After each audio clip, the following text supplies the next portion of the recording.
Bonjour, bonsoir la famille, ça dépend nyonso bozwami na pesi bino bambote na kombo na Yesu nzambe na lola abomba pe abatela biso la famille ça dépend nyonso bozwami ba bisous na part ya Noela TV. J'espère que bino nyonso pe nzambe azobomba pe azobatela biso la famille la chaîne bambote ya Noela TV toza ensemble.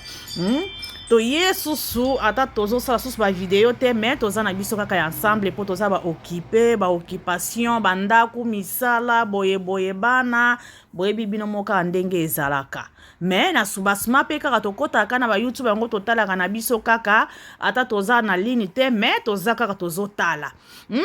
tozo mona kuna mboka pe atomboki kuna makasi pona nini eyindi susu pona nini kimote ya mabe ezalaka boye ata mboka yango bozo koluka na mitu ya batu bozo luka mboka yango na manière nyonso ke bokoma bato ya mbongo ba millionnaire boye oui bien sûr to boyi te ke YouTube bato bazo sala yango pe na ndenge ya malamu bazo bonga bazo zwa pe mbongo ya bien ezala na ba TikTok pe soko bozo sala makambo na bino ya bien ba publicité na bino soto leka ya bien bokozwa pe o bozo nango posa mais soki bozo ya na ndenge ya mutu ya bato na ndenge ya mabende wana eza bien te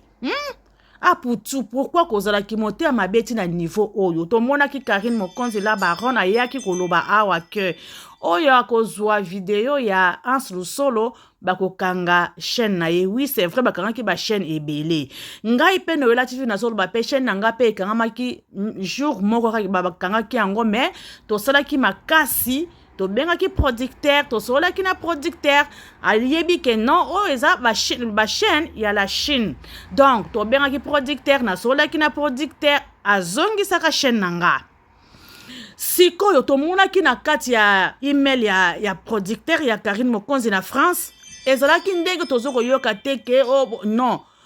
tosalaki yango tobengi ye pe ye moko pe producteur apesi biso pe téléphone tobengi na sololi pe na ye très bien tobengi ti azongisaki chaîne nanga pas de problème ezalaki na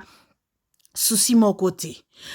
Alors sikoyo yo aputu ofandi kaka mpona kodétruire bandeko na yo mosusu obosanaka na ye meme misala moko ozo kodétruire bango ozobima na nsima ya producteur ya Karine Mokonzi mpo oloba ke ezali Karine Mokonzi moto azokosala manevre wana po akanga bachaîne ya bato mosusu. Pourquoi kosala makamba boye? Pourquoi konuire moninga na yo ndeko na yo congolaise? Po omona ke bazongisa ye wana babanda kofinga ye après yo pe osepela okota na sima ya bato wana ndenge ofingaka ye kaka obanda kofinga ye te eza malamu te. Nzambe pe alingi bongo te soko ozoluka guerre na moninga alingi na ye te ke abanda kokota susu na makambo ya guerre wana parce que ta ezoko kende age ezoko poussa na mutu azoluka ya ye vie ako construire yango ndenge nini pe na manière nini mutu aza na occupation na ye na kosala nini na vie nanga pona réussir naza na bana naza responsable naza na ndaku na kofuta futa ba facture futa ndaku lesa mwana sala boy donc mutu azosima na ndenge na ye siko yo lingi o gagner ebele kaka na mutu na mutu ya ndeko na yo kaka na kasi ozoko ya na guerre ozoko ya na donc ozoko ya na banda ko ozofinga ozobwakela mutu wana azokipe yo te yo pe fanda sala makambo na yo no ozokoka te yo monike te ndenge nazoko bima nazobenge na ndenge nyonso azokipe ngai te nakende suko na manière oyo nakende na stratégie oyo po ye aya ko répondre ngai mais siko omoni oke simba sikoyo NK de Bundes sikoyo en tout cas bamoni yo bamoni ke yonde muto zosala ba manevre wana yonde muto zotinda ba email wana ya lukuta wana po bamona ke Karine muta tindeli yango NK et après encore NK pe aza muto ya mbanga muto ya koloba donc po yo omoni ke NK soki amoni yango akoya kofungola kamera ale azongisi su Karine Mokonzi na kata miniature abanda kofinga po yo osepela yo pe kuna pe ale ofungola susu ba life na yo bien po finga Karine bien po ba youtubers nyonso babanda kozwa ke te ngai pe na zwi pe ba channel ngai pe copyright kotoyo ngai pe basali nga kotoyo to moni ba chinois wala Chine ba chinois ebele ba chaîne na bango esi ekei mais to monite place ba yeko finga ba yeko sala boy non mais sikoyo yo lingi ke obanda kokataka bashe na batu bakosa ke Karine mutu asali yango na producteur na ye Karine mutu azokobwakela kotindela yango bato ba copyright po babanda kofinga Karine po na tour na yo osepela po na nini oya kozwa masumu likola muninga mususu olingaka babanda kofinga muninga eza malamu te ata moke en tout cas nazotiela bino NK di Bundes boyoka ndenge loba à cause ya aputu makambu asali ye lolenge asali ba manœuvre na ye ba email na ya lukuta amona ke Karine muta producteur Karine muta tindeli yango NK donc asala ba manœuvre na retour ba ya ko finga Karine ndenge ba mesana kaka mais cette fois-ci esimbite nzambe abimisi ye na mpoasa donc nzambe abimisi ye na polele parce que balobi ke mwana nzambe azalaka moponami ata bozo détruire ye na ndenge nyonso ata bozo pese passe na ndenge nyonso mais nzambe azalaka wana kaka pona kobundela ye sikoyo osalaki makambo na yo ozosala pe makambo na yo nzambe alobi ke te tout cette fois-ci il faut balakisa yo na polele na poasa bato bamona ke non muto aza mabe ezali yo pona nini kimotema mabe boye pona nini kozwa mbongo ya masumu na mutu ya mutu pona nini koluka ko gagner ebele pona ko perdre molimo ya mutu mususu ko déranger ya mutu mususu hein. En tout cas, dans tout ça, la publicité moké pour na Karine Mokonzi pour le 9 novembre. Boson bababillé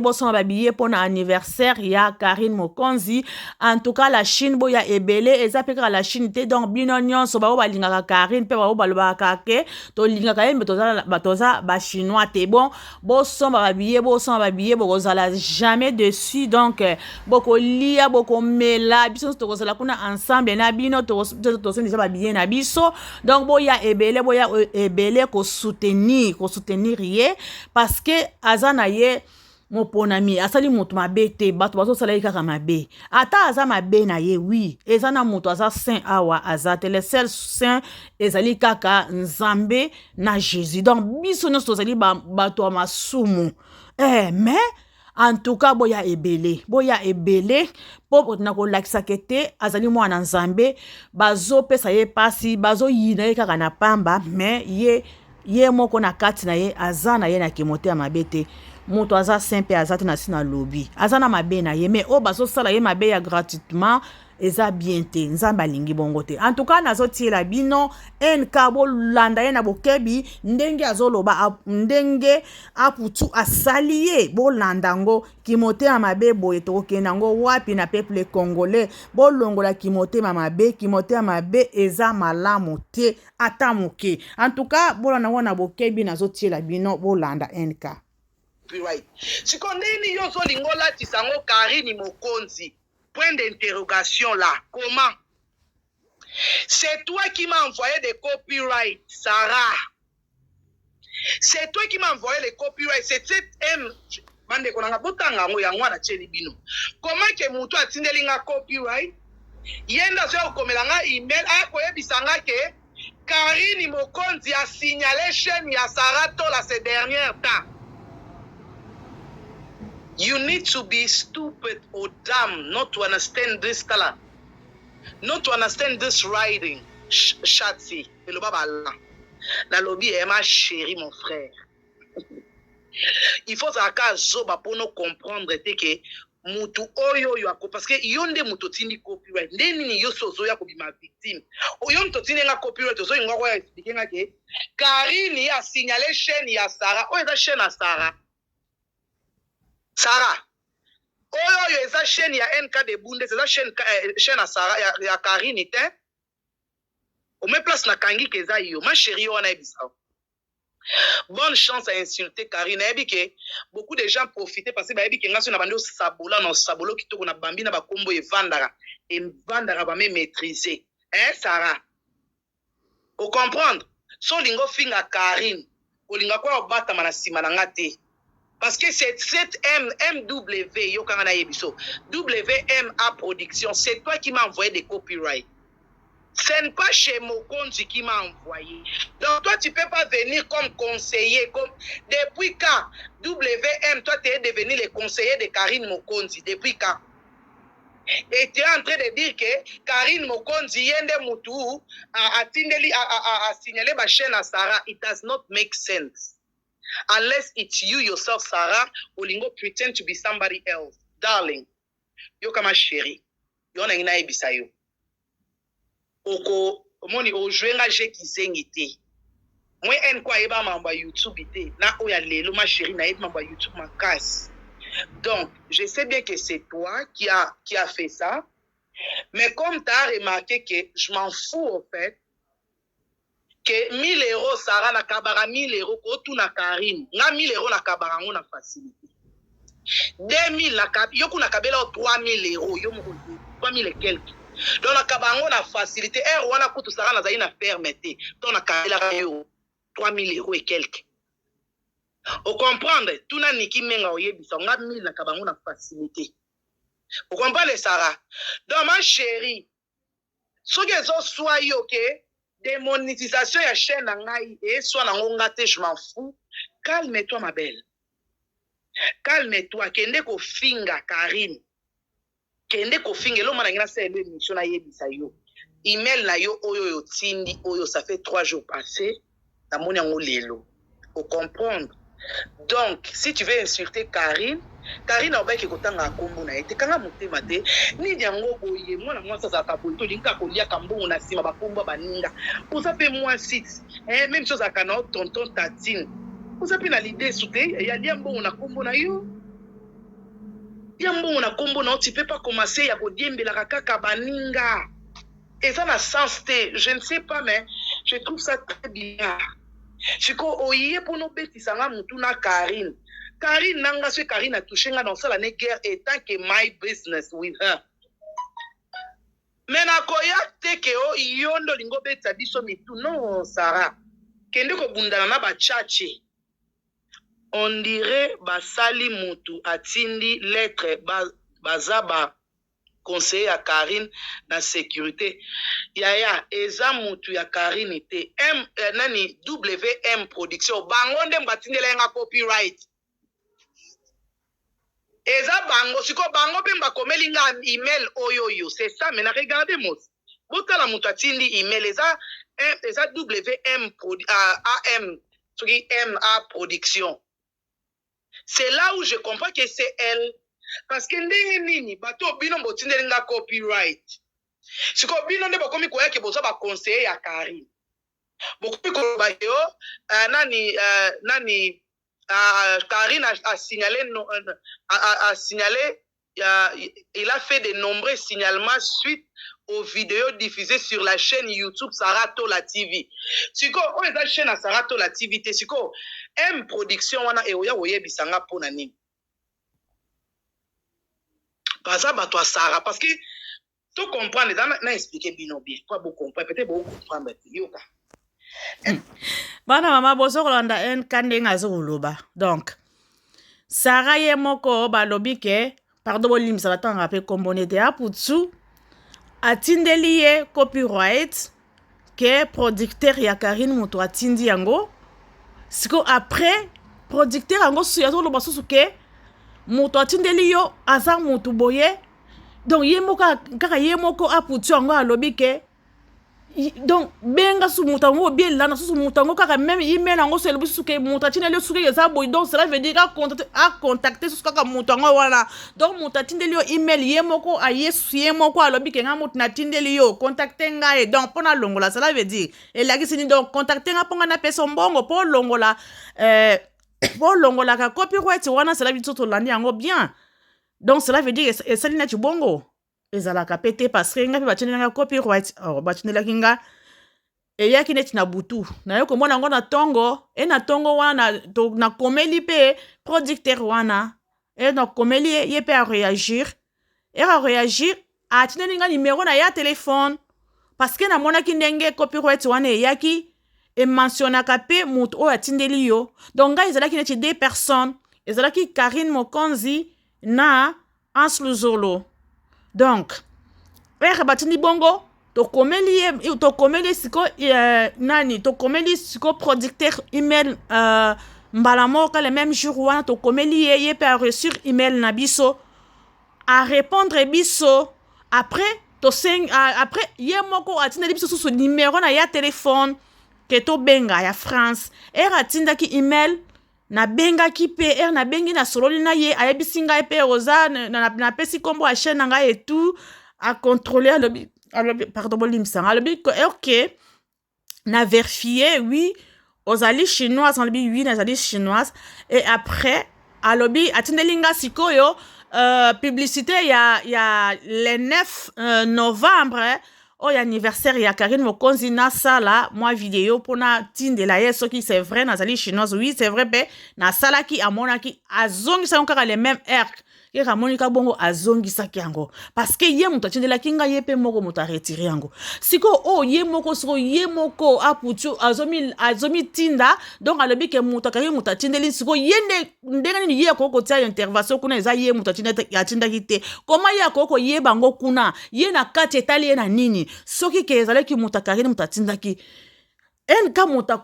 contacter muto akari na email na ye sezalaka bongo mais siko ye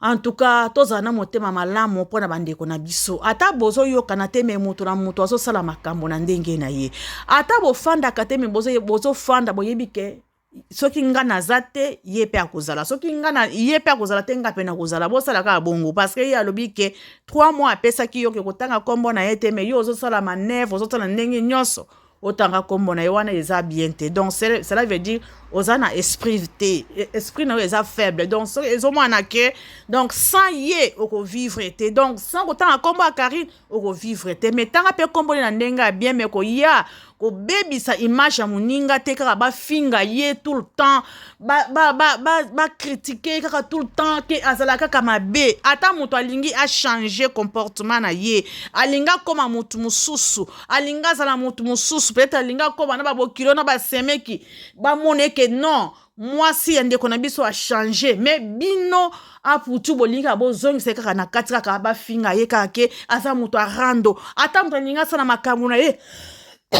bolimbisanga la famille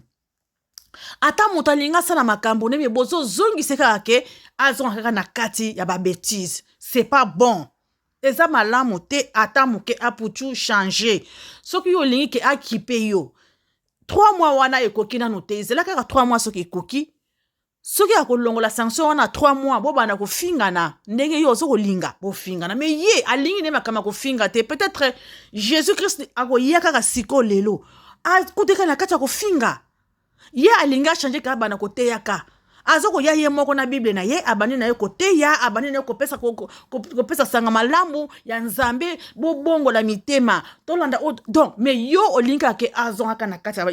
ya kati ya rando na kati bat bafinga ye okay na shina mwana kuno yo Karine Mokonzi okay ne boy pona nini te eza mabe yo moko soko olingi osana ye guerre sana ye guerre face boye ko kentina sima ya ba chronique mama mususu ya ba chroniqueuse mususu olobi kenake na muto parce que muto azali mbanga soki amoni ke wana eza Karine muto chindenga copyright akolala kutu te akozongisa tiktak donc na kati ya Karine po abana kofinga Karine parce que toyebi ke NK afinga kata la te ya azalaka na mbanga donc yo omoni mutu sa kosimba azate alobi te ngai ka afuna keneka ka na NK donc oke kuna esimbi pete a reverser yo parce que pona kolakisa ke ozo sala eza malamu te ezali mabe ezali malamu te eza mabe ata abomela yo mama ata abomela yo nani ndeko papa nani oko sala kaka boye te mutu na mutu osala vie na ye atosala